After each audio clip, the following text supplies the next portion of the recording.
asalaamaaleykum ñu ngi leen di nuyu di leen ziar di leen bëggee bu baax a baax on se retrouve encore une fois sur votre chaîne A2S Pro avec un immense plaisir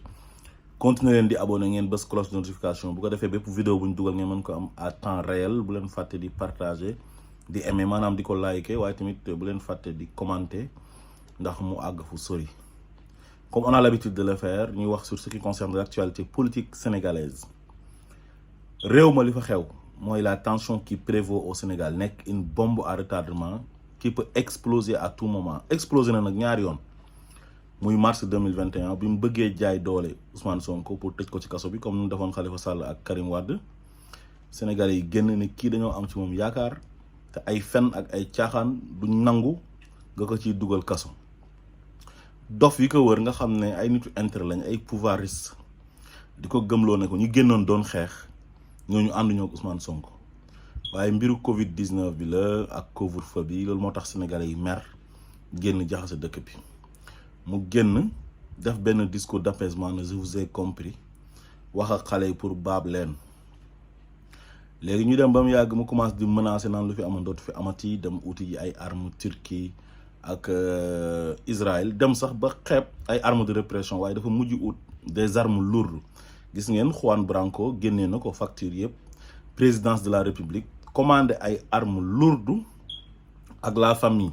presse boobu nga xam ne ay israéliens lañ ñëw di ko conseiller comme ni Israël di def waa Palestine noonu lay Macky Sall di def peuple sénégalais bi ñooñu ñoo ko wër tey di ko conseiller jëndloo ko ay armes Saint-Pétersbourg te ñëpp gis nañ ko mu leer nañ Juan Branco mu ngi ci def liggéey bu am solo ba déposé na une plainte au niveau de la CPI pour crime contre l'humanité Sénégalais de la diaspora yi tamit ndeysaan góorgóorlu nañ macha allah avec détermination dem ba laa ca Hollande ci buntu CPI Cour pénale internationale pour dénoncer Macky Sall te loolu c'est la première fois mu am ci histoire président wu Sénégal kon Macky Sall moom yàlla toroxal na ko ba pare alaku na ba pare te waxoon naa leen ne wa isa aradna an nuhlika xaryatan amarna mutra fiha fa fasaxu fiha fa xaqa alayha alqawl fa dammarnaha tadmira yàlla bu naree mbugal toroxal njiitu réew bu bew bu mel ni Macky Sall moog ñu mu àndal da koy xiir moog ñu mu àndal ñuy def lu bon di rey nit ñi di tëj nit ñi di jiiñ nit ñi ay viol di jiiñ nit ñi ay rebelle di leen jiiñ ay forces spéciales di leen jiir ay terroristes yàlla di leen jay ñu boole ak nag di sàcc xaalisu sénégalais yi ba pare di def benn répression bu métti ci seen kaw di leen persécuter yàlla ne na ma leen di jaay rek waaye fu ñuy mujjee mooy fa dammarnaha tadmiran te Macky Sall tôt ou tard il récoltera ce qu'il a semé loolu moom on n'en disconvient pas léegi beneen bi mu continuer ne dana jàpp Ousmane Sonko par force bu ñu ko mujjee condamné nii ak yeneen yu fi jaar yëpp procès caaxaan yi Mame Mbaye Niang bu ñu instrumentalisé nga xam ne marionnette la du dara dof boobu ak bu mujj bi mooy le 1er juin 2-3 ba manifestation yi tar raw bi nga xamante ni moom mooy bu mars 2021 bi mu waxoon ne lu fi amoon dootu fi amati kon foofu fen na fa moom fenkat la jàpp na ne moo man peuple bi waaye moom jàngam bi la ñuy laajte lan la ko jëriñ parce que nit mën ngaa jàng ba pare nekk dof doo am xam-xam moog ñu ko wër yëpp amuñ xam-xam mënuñoo calculer ci histoire àdduna bi amul benn président bu am doole bu mën a mate peuple am ñi ko ëpp doole fuuf ñoo xam ne ñoo ko gënoon a am ay armes de répression ëpp que puissance laa la wax puissance économique ak lépp ci armée ak lépp muy Moubarak Ben Ali ñooñu bu ñu jàmmaarloo ak seen peuple dañoo daw génn dëkk ba ak ay Blaise Compaoré ak ñeneen ci histoire àdduna bi amul benn président bu xeex ak peuple am ba pare jëlee ci ndam kon moom ñu koy xelal ay dof lañ ba pare di xelal dof encore comme moom léegi nag mu nekk ci dynamique am jël ay juge am sant leen ne leen condamné leen Ousmane Sonko condamné nañ ko dëkk ba tàkk raw li nga xam ne moom moo amoon mois de mars lu tax ma wax leen ci début bi ne leen bombe à retardement la mooy exploser na ñaari yoon te bu ñettee ñaanuñu ko yàlla parce que moom dof la fekk damul ba mbëkk miir bi rek du xam li xew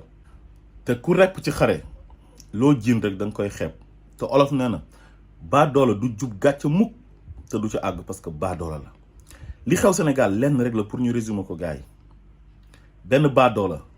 lañ jox nguur mu naxante ba jot ci bi mu ci jotee ànd ak ay moroomu baadoolam ñu def seen benn mafia nga xam ne li ko composé mafia boobu noonu ay nit yoo xam ne nee nañ ay communicateurs traditionnels ak ay politiciens yoo xam ne c'est des politiciens professionnels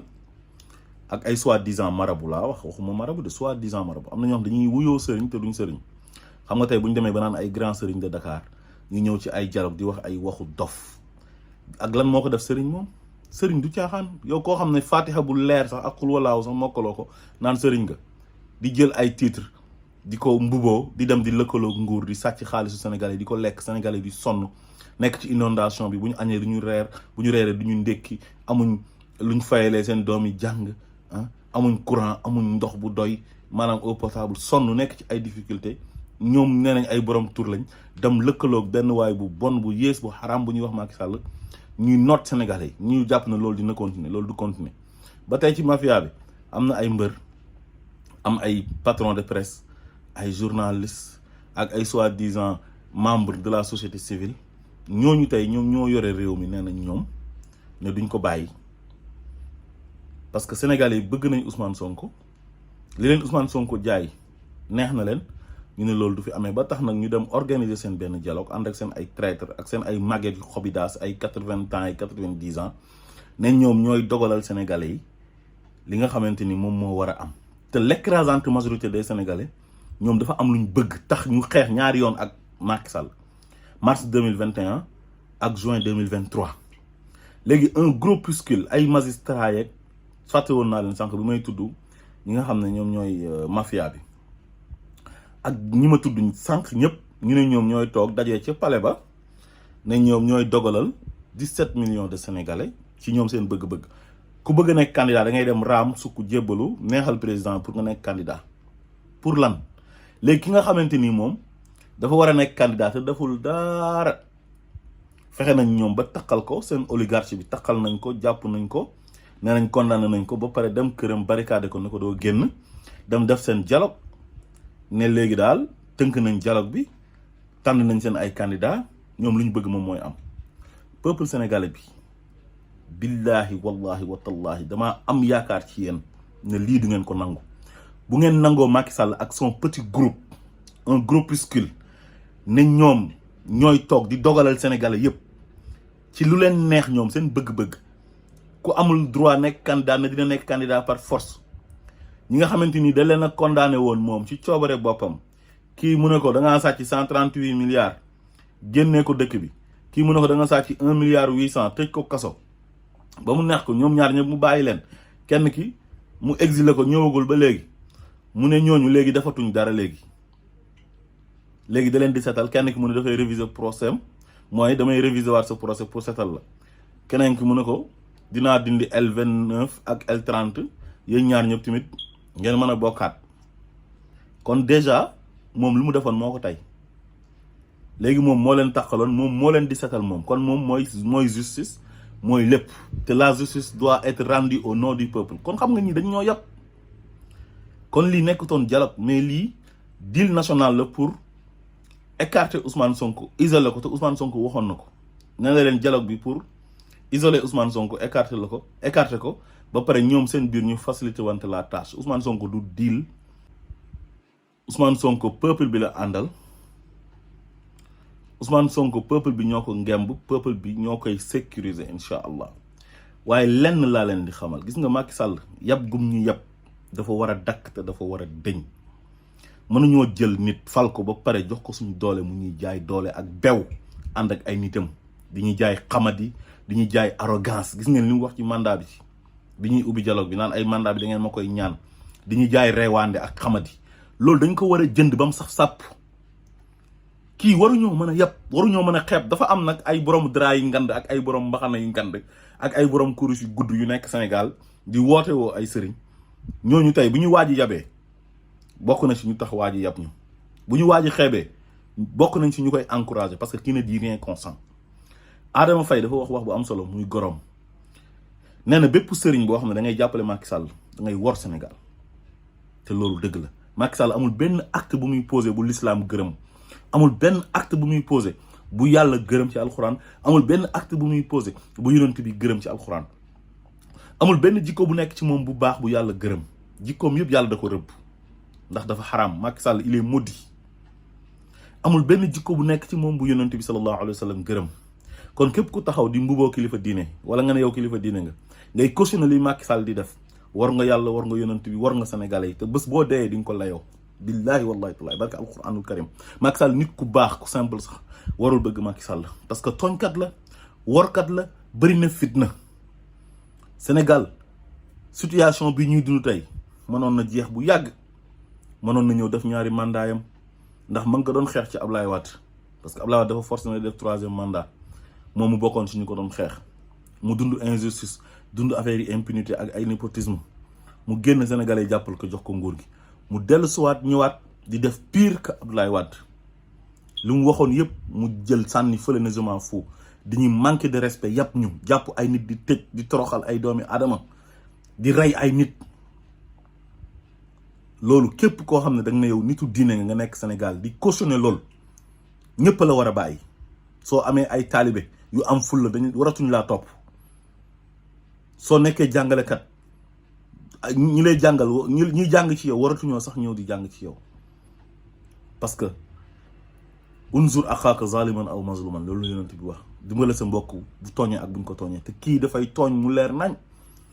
wallahu laa yahdi xawma zalimin loolu la yàlla wax waaye mënu leen fee nekk yàlla wax leen ne wala tashtaru bi ayaati samanan xalilan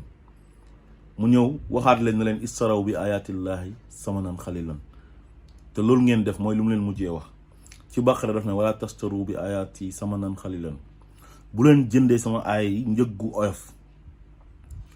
ci taw ba mu ñëw ne istaraw jëndee ngeen bi ayatillahi sama aay yàlla yi samanan njëg xalilan bu oyof te loolu dafa am ñoo xam ne dañ koy def Sénégal te gis nañ ko duma wax ne ñëpp la nag waaye gis nga réew kilifa diine dafa am solo dafa war a def comme lu yàlla waxoon yonent yàlla daawuda yaa daawudu inna jaalnaaka xalifatun fil ardi faxkum bayna naasi bil xaqi wala tattabi al hawa fa yudillaka an sabilillah faxkum bayna naasi bil xaqi boobu noonu moo ci gën a am solo atteel dëgg si diggante nit ñi parce que al ulamaa warasatul anbiya boroom xam-xam ñoom ñoo doon yonent te yonent yi bi ñu fi nekkee dañ doon atte dëgg di xeex injustice duñ faral mukk nit ci tooñ ak wor comme lu yàlla wax wa taawanu alal birri wa taqwa wala taawanu alal ismi wal udwan ànd leen dimbalante leen ci ragal yàlla waaye bu leen ànd mukk ci tooñ ak bàkkaar kon képp koo xam ne nitu diine nga jàng diine waroo faral Macky Sall waroo toog di seetaan Macky Sall di toroxal sénégalais yi am na ñuy mbuboo nitu diine ñu ci bëri tey demoon nañ ci palais ba di ko neexal mel ni kii yàlla bu ndaw la ah te seen maam yi lu ñu liggéey maamaatam sax liggéeyu ko ci wàllu diine ñu ñëw di sukk ci kanamam di raam mel ni ñoom ñooy ay taalibeem ndax lan dafa yore nguur te nguur googu ñun ñoo ko jox ndax ngay jëlee nit jox ko doole ba pare toppaat ci gannaawam di ko neexal di ko raay muy bew ah pour lan barricade bi ñu def président Ousmane Sonko foofu laay jeexalee sama gaay dafa war a dëñ c'est illégal amul benn juge bu ordonné nañ barricade Ousmane Sonko def ko résidence surveillée